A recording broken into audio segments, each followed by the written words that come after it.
nakakalungkot lang dahil nakorap yung file. I mean, nakorap yung mismong video. So, kailangan ko siyang i-refilm ulit. So, yun. Ito din yung background nun. Kaya ito na yung gagamitin kong background. Anyway, magiging mahaba na naman itong intro ko. Kaya pag-iiksiin ko na, guys. Gagawa tayo ng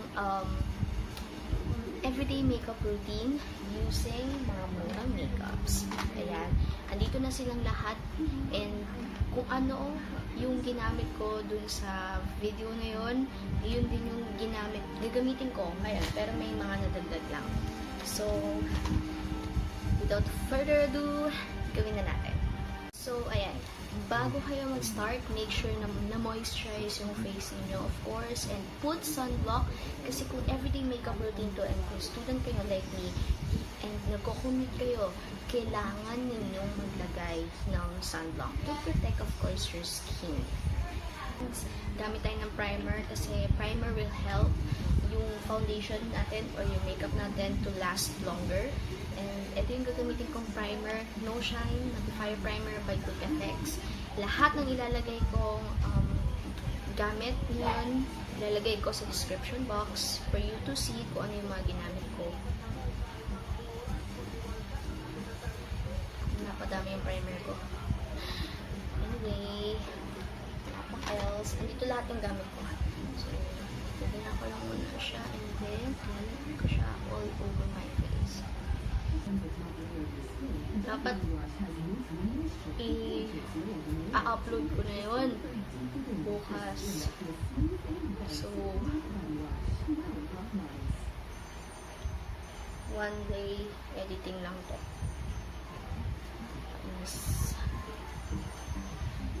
Wala pa akong backup ng film. Wala pa akong backup ng video na yun.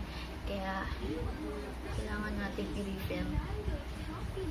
Pag naglalagay ako ng primer, pag ganun, pataas. Para na-make sure ko na napapalitadahan talaga yung mga pores ko.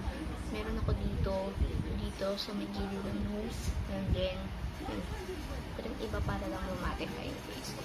So, after ng primer, mag-foundation na tayo. Pero since everyday makeup routine to, ang gagamitin ko is BB cream, of course. From Crayons, I have here the Crayons BB cream in the shade Natural Beauty.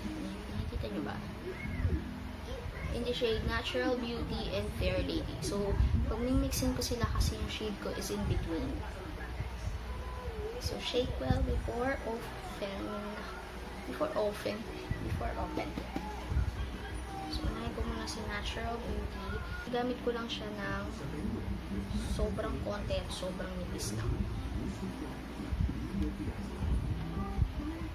Salamin ko nasa baba, kaya pag tingin ako sa baba, natingin ako sa salamin. Sabihin ko mas maganda ako sa salamin kaysa sa video. I really hate the packaging. Sana magbago ng packaging yung Crayons. Kasi ano mo yun? Hindi nakakasave ng time.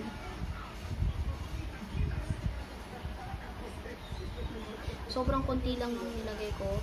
And then, ilalagay ko na siya all over my face. Gagamitin kong pang blend brush. Kasi nakalimutan ko nasa yung sponge ko. So, dito na tayo. Nakapag-start na ako. Brush na lang.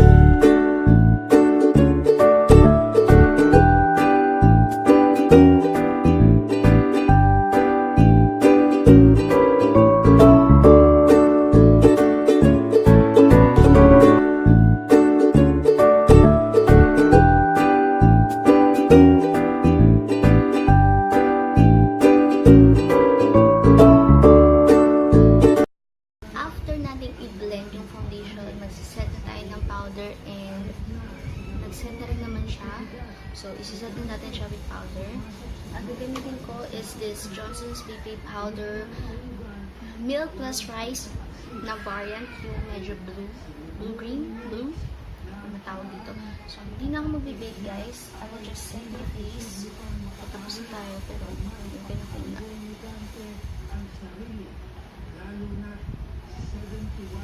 So, we'll blend natin na maayos. blend ng maayos. Gagawin. Kasi yun.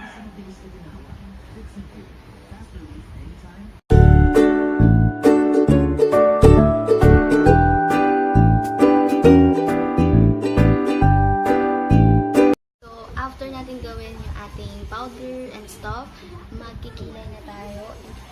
Since everyday makeup routine naman to, ang gagamitin ko na is this Miniso eyebrow pencil. May spoolie na siya sa kabila and meron na rin siyang pencil. Nabili ko to ng 88 pesos sa Miniso. Daiso pala to guys. Daiso, sorry. Daiso sa may British North. 88 pesos lang. Maganda siya. Dark brown to.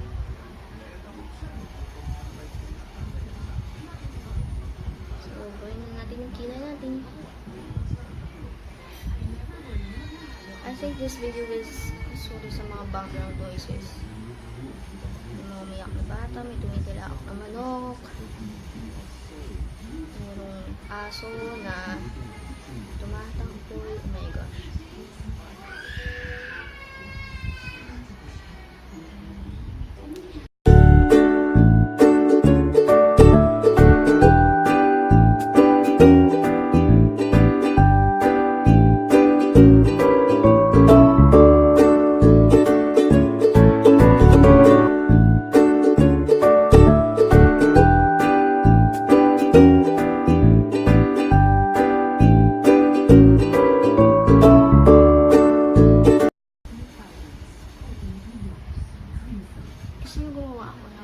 Pambahay makeup look.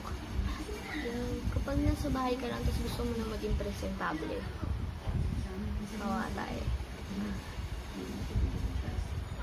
Okay, after natin maglagay, punta tayo after. Okay, pagkatas natin magkilay, syempre,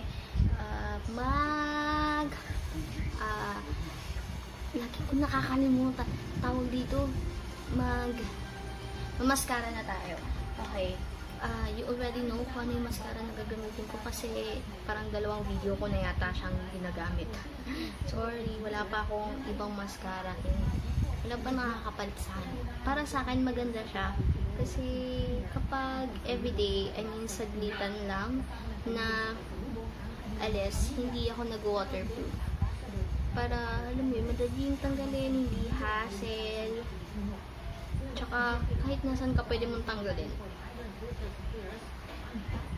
So, this is from Everbelena. Yung mascara nila with fiber. Face out na yata ito. Pero last year ko lang siya nabili. Ay! Yeah, last December. Actually, sinita ko na. Kumalat yung mascara mo, Kench.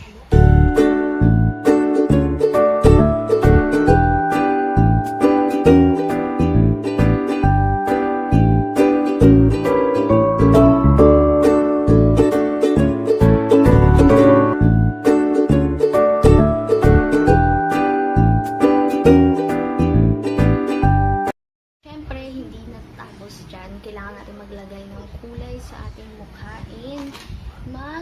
Mag-blush na tayo, mga kapatid. So, ang gagamitin kong blush is this CC Soft Touch Blusher. Again, from Meiya. From Meiya. Gawin ko lang yung brush ko. And, I'll choose the pink one. My favorite shade.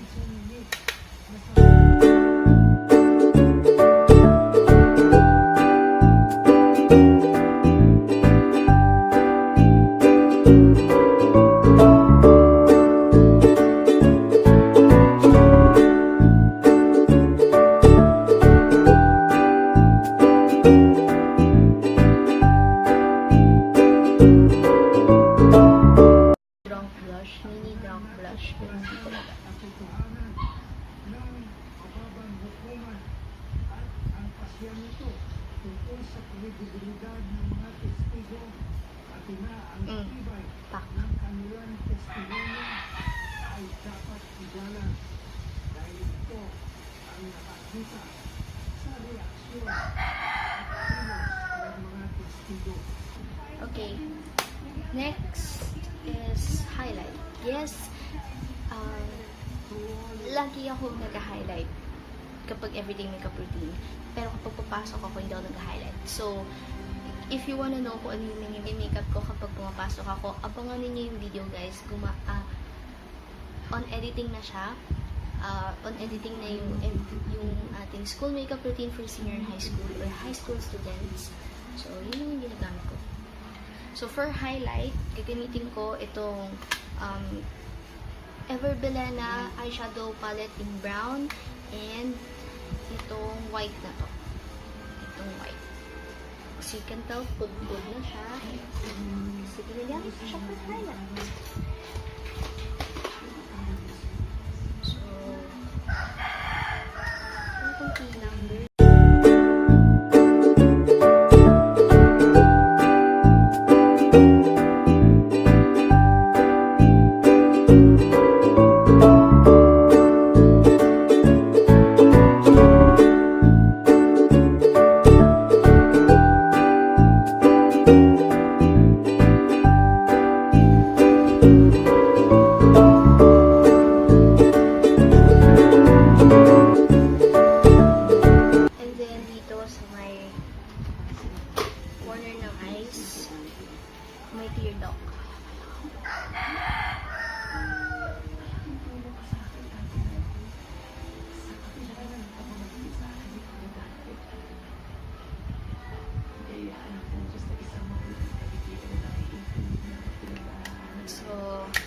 That's for my highlight.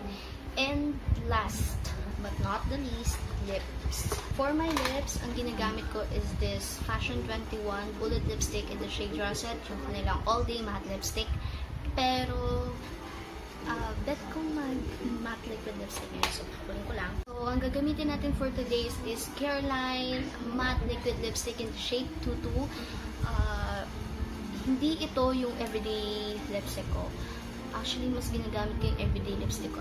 Yung Norm Core, kaso nasa Tasha, nakalimutan ko. Pero ito din nandito. So, ginagamit ko rin naman siya. So, tingnan natin. Ilagay ko lang siya sa lips. Sobrang pigmented nito. Cover na lahat.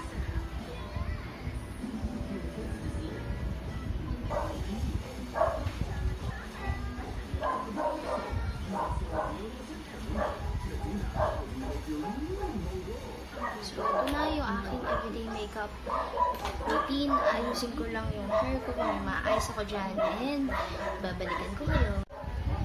So, there you go guys. This is my everyday makeup routine. I just, binan ko lang yung hair ko ng mababa para magmukha tayong presentable. And, pasensya na kung maingay. Okay. So, let's forget that. Ito na yung ating everyday makeup routine. I hope na nagustuhan ninyo, and kung meron pa kayong mga video na gustong ipagawa sa akin, just comment down below and try natin gawin yan. I will try my best to do that. So, again, yung mga prices and yung mga products na ginamit ko, ilalagay ko sa baba. So, don't forget to check it out. Pati na rin yung mga past videos ko, nandun din, at yung social media accounts ko, nasa intro at nasa outro, pati na rin nasa description box din sila, just in case na gusto nyo kong i-follow or gusto nyo kong maging friends. Yes, of course. Again, kung meron kayong mga suggestion, mga gustong ipagawa sa akin ng mga videos, comment kayo sa baba at ita-try kong gawin iyon. So, ayun lang. Maraming salamat. So, maraming salamat sa panonood nitong video na to. And see you on my next one. Bye!